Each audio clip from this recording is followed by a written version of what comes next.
আসসালামু আলাইকুম। সবাই কেমন আছেন?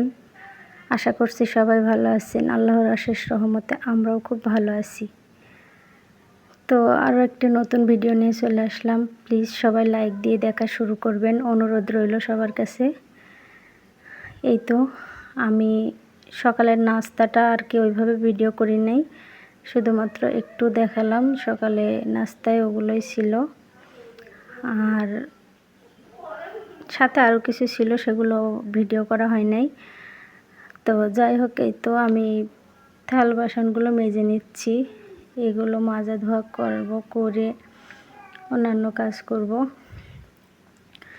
তো যাই হোক, আমি নতুন চ্যানেল খুলেছি, তো আমি অতটা বুঝি না, ঠিকঠাক ভয়েস দিতে পারি কি পারি না সেটাও জানি না।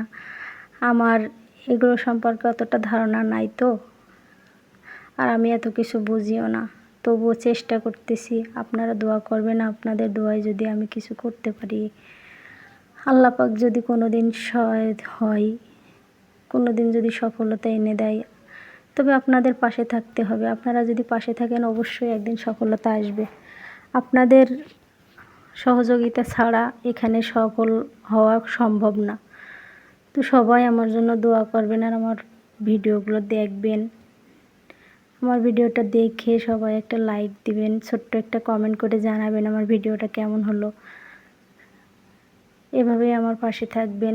যদি বেশি ভালো লাগে তো চ্যানেলটি সাবস্ক্রাইব করবেন। এই তো মাজা ধোয়া শেষ করে এখন আমি রান্নার জন্য এগুলো মানে কি বলবো, রান্নার ব্যবস্থাই করে নিলাম।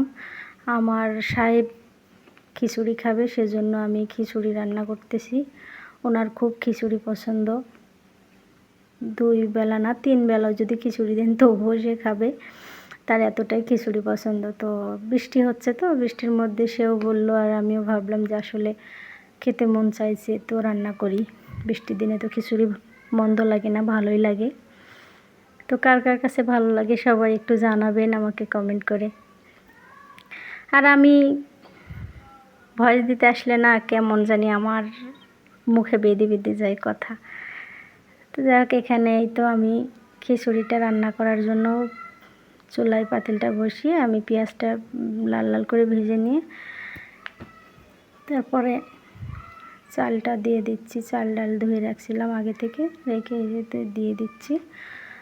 আর আমি চেষ্টা করতেছি, জানি না কতটুকু পারতেছি। ভিডিও কেমন হচ্ছে আপনারা বলবেন, কোথায় কোথায় সমস্যা হচ্ছে সেগুলো অবশ্যই আপনারা আমাকে বুঝিয়ে দেবেন কমেন্টের মাধ্যমে, তাহলে আমার জন্য ভালো হবে। তো আমি চাল ডাল এগুলো সব কিছু মশলাপাতি দিয়ে গ্যাসের চুলায় এটা আমি এভাবেই ভেজে নিই। ভেজে নেওয়ার পরে আমি এটা রাইস কুকারে বসিয়ে দেব। আমি খিচুড়ি সবসময় রাইস কুকারে রান্না করি। আমার চুলায় রান্না করতে ভালো লাগে না, মানে কি বলবো। আর রাইস কুকারের খিচুড়িটা না সত্যি খেতে অনেক ভালো লাগে। খিচুড়ি, পোলাও, বিরিয়ানি এগুলো আমি সবসময় রাইস কুকারেই করি। আমি সুন্দর করে চাল টালগুলো ভেজে নিচ্ছি। ভাজা হয়ে গেলে তো আমি পানি দিয়ে দিচ্ছি, যতটুকু পানি লাগে ততটুকু দিয়ে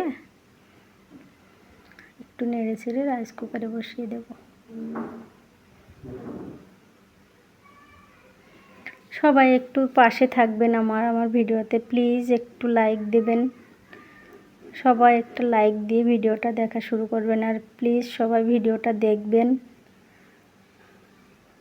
এই তো আমি রাইস কুকারে খিচুড়িটা বসিয়ে দিচ্ছি, দেওয়া হয়ে গেছে। এবার আমি আর কি গরুর মাংস রান্না করব একটু, সেজন্যই আর কি এই যে গরুর মাংসটা কষিয়ে নিচ্ছি। আমি মাংসটা আর কি বসানো শুরুতে ভিডিও করতে পারিনি, তো এই তো আমার মাংসটা প্রায় কষানো হয়ে গেছে। তারপরে আবার এই যে রান্না করতে করতে কতগুলো প্লেট বাসন আমার আবার ময়লা হয়ে গেছে, সেগুলো আর কি ধুয়ে নিচ্ছি। সকালে নাস্তা খাওয়ার পরে কিছু হয়েছিল, সেগুলো এখন আবার ধুয়ে নিচ্ছি।